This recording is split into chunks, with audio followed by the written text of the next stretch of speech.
이로써 우리가 진리에 속한 줄을 알고 또 우리 마음을 주 앞에서 굳세게 하리니 이는 우리 마음이 혹 우리를 책망할 일이 있어도 하나님은 우리 마음보다 크시고 모든 것을 아시기 때문이라. 사랑하는 자들아, 만일 우리 마음이 우리를 책망할 것이 없으면 하나님 앞에서 담대함을 얻고 무엇이든지 구하는 바를 그에게서 받나니 이는 우리가 그의 계명을 지키고 그 앞에서 기뻐하시는 것을 행함이라. 그의 계명은 이것이니 곧 그 아들 예수 그리스도의 이름을 믿고 그가 우리에게 주신 계명대로 서로 사랑할 것이니라. 그의 계명을 지키는 자는 주 안에 거하고 주는 그의 안에 거하시나니 우리에게 주신 성령으로 말미암아 그가 우리 안에 거하시는 줄을 우리가 아느니라.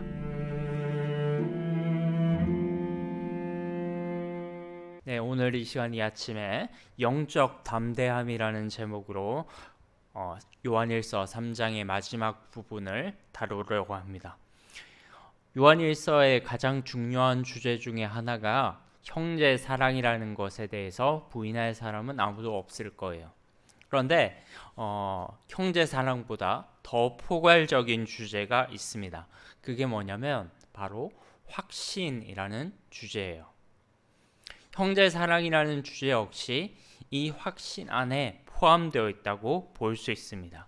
하나님의 자녀됨의 확신, 예수 그리스도의 주되심에 대한 확신, 죄사함의 확신, 성령의 내주하심에 대한 확신, 영적 승리에 대한 확신, 기도 응답에 대한 확신, 이런 모든 확신들이 요한일서에서 아주 중요하게 다루고 있는 주제들입니다. 형제 사랑도 이 확신을 더욱 견고하게 만드는 동기가 되는 것이죠. 오늘 3장을 마무리하면서 사도 요한이 형제 사랑의 결론으로 바로 이 확신이라는 주제에 대해서 다루고 있습니다. 먼저 19절에 보면 이로써 우리가 진리에 속한 줄을 알고 라는 말씀이 나와요. 이로써라는 말이 무엇을 뜻하는 걸까요? 네, 바로 18절에 나와 있는 행함과 진실함으로 사랑하라 라는 말을 받는 접속사입니다. 우리는 형제를 사랑함으로 진리 안에 속해 한다는 것을 알 수 있습니다. 이건 계속해서 사도 요한이 말해왔던 거예요. 오늘 더 우리가 중요하게 살펴볼 말씀은 그 뒤에 나오는 말씀입니다. 또 우리 마음을 주 앞에서 굳세게 하리니, 계속해서 20절 말씀이에요. 이는 우리 마음이 혹 우리를 책망할 것이 있어도 하나님은 우리 마음보다 크시고 모든 것을 아시기 때문이라. 여기서 우리 마음을 굳세게 한다라는 말을 좀 더 직역하면 하나님 앞에서 우리 마음이 확신을 얻게 될 것입니다 라는 말씀이에요. 그리고 원문으로 보면 19절, 20절이 하나로 연결되어 있습니다. 제가 이 두 구절을 연결시켜서 한번 더 읽어볼게요. 19절, 20절 말씀.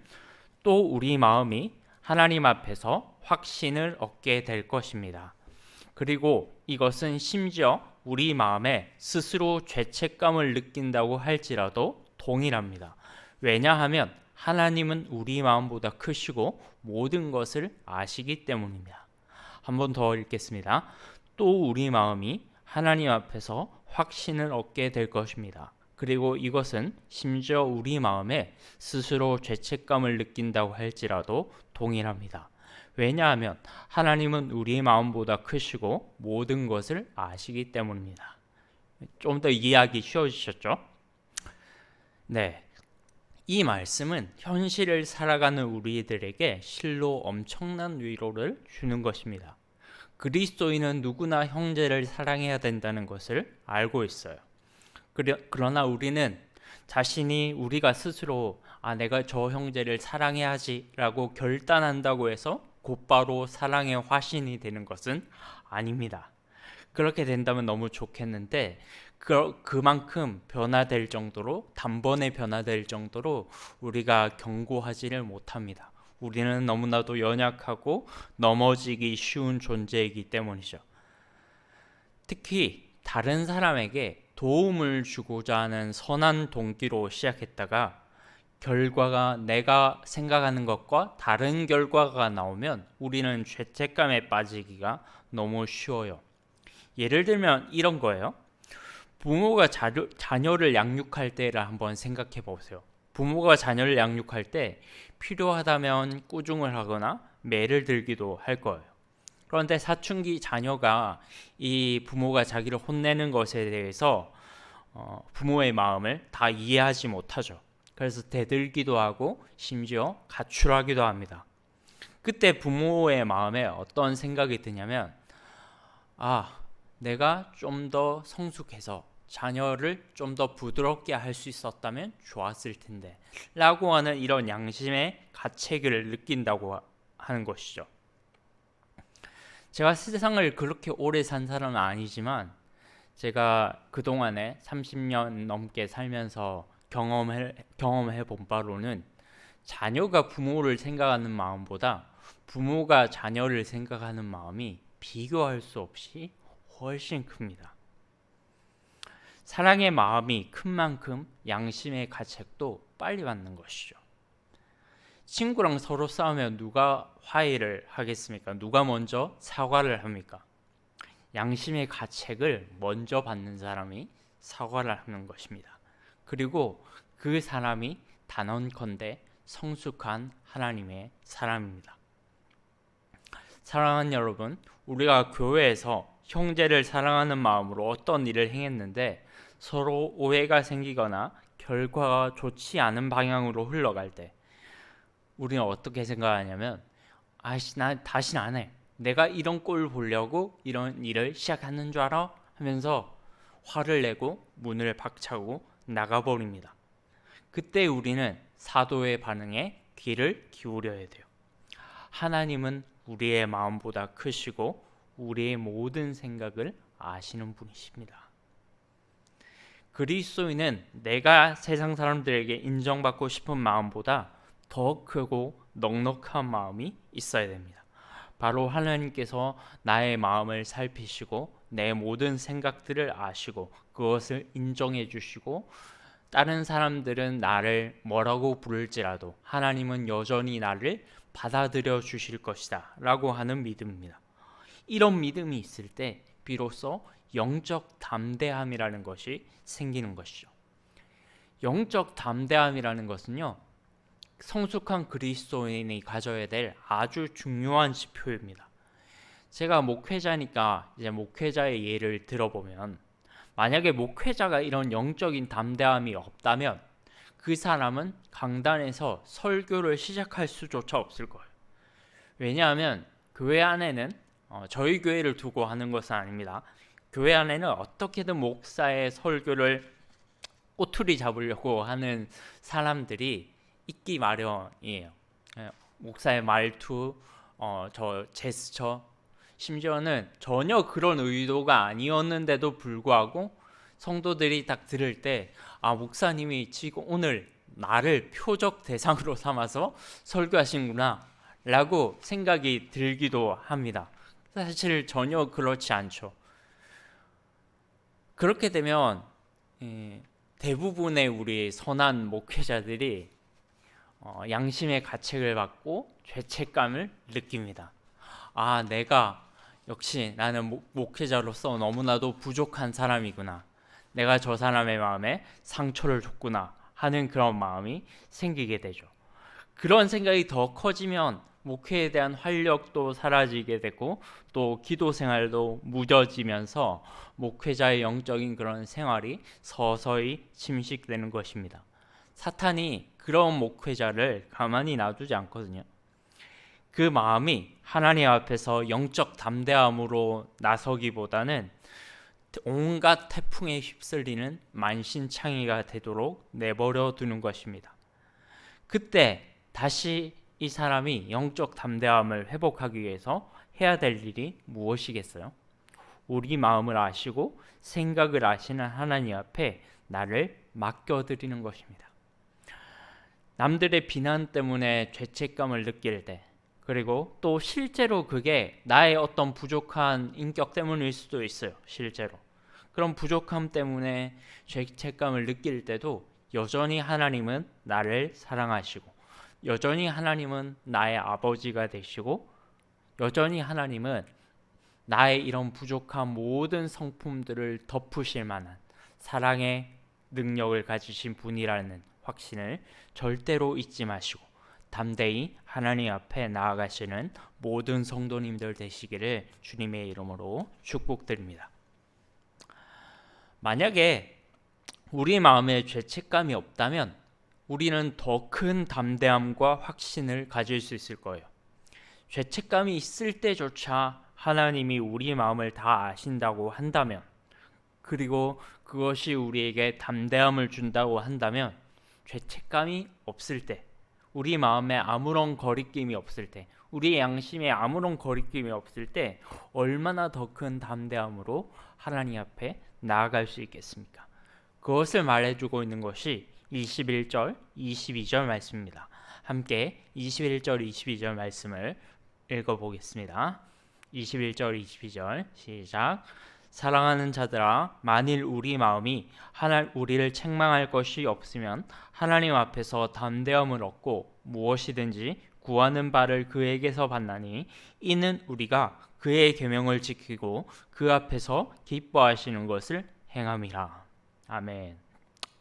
특별히 이 본문에서 사도 요한이 기도의 문제를 거론하고 있어요. 형제를 사랑함에 있어 자기 마음에 죄책감이나 거리낌이 없는 사람은 응답받는 기도 생활의 축복을 받게 된다는 것입니다. 무엇이든지 구하는 바를 그에게서 받는다. 참, 글만 읽어도 굉장히 놀랍죠. 영적으로 이렇게 우리를 담대하게 하는 말이 있을까요? 실제로요, 마음에 죄책감이 가득한 사람은 기도할 수가 없어요. 신기하게도 입술이 안 떨어져요. 마음속으로 기도해야지 라고 생각해도 마찬가지입니다. 온갖 잡생각이 그 마음 가운데 들어와서 기도에 집중이 되지가 않아요. 하나님이 우리 아버지가 되셔서 나의 간구에 귀를 기울이시고 그분도 그렇기 때문에 나는 담대함으로 그분께 나의 필요를 구할 수 있다. 이런 확신을 가지고 기도를 해야 되는데, 이 기도 응답의 확신이 우리의 육신과 마음에서 사라지는 것이죠. 그래서 하나님 앞에 무엇을 구해도 그 기도가 이루어지리라는 확신이 사라집니다. 하나님께서 내 기도를 듣고 계실까라는 생각이 들어지게 되는 것이죠. 이 부분은 상당히 중요합니다. 그래서 주님께서도 우리에게 이렇게 말씀하시는 부분이 있어요. 우리 마태복음 5장 23절 24절 말씀 제가 읽겠습니다. 마태복음 5장 23절 24절 말씀에서 예수님께서 뭐라고 말씀하셨냐면, 그러므로 예물을 제단에 드리려다가 거기서 내 형제와 원망들을 만한 일이 있는 것이 생각나거든 예물을 제단 앞에 두고 먼저 가서 그 형제와 화목하고 그 후에 예물을 드리라 라는 말씀을 하셨습니다. 주님은 내 형제에게 원망들을 만한 일이 있거든, 그것이 생각나거든, 심지어 하나님 앞에 예물을 드리는 순간에도, 하나님 앞에 예배하러 나온 그 순간에도 먼저 그 형제와 화목한 다음에 하나님을 예배하라 라고 말하고 있는 것입니다. 그만큼 이것은 우리의 예배 생활과 기도 생활을 막는 아주 큰 장애물이 되는 것이죠. 우리가 기도하려고 교회에 왔는데 평소에 나와 원수처럼 생각하는 사람이 같이 기도하러 그 자리에 앉아 있어요. 그러면 얼마나 집중이 되겠습니까? 집중이 안 되죠. 하나님께서 저 사람의 기도에 들어주신다, 저 사람의 기도를 들어주신다라고 하는 생각조차 인정이 안 되는 거예요. 그 마음에 응어리진 부분이 있으면.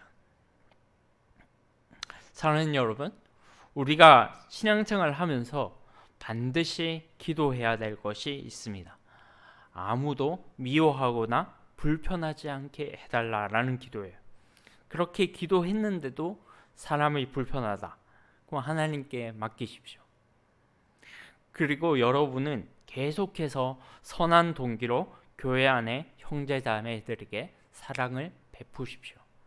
그것이 하나님께서 말씀하시는 우리가 져야 될 사랑의 의무입니다. 그것이 그리스도인입니다.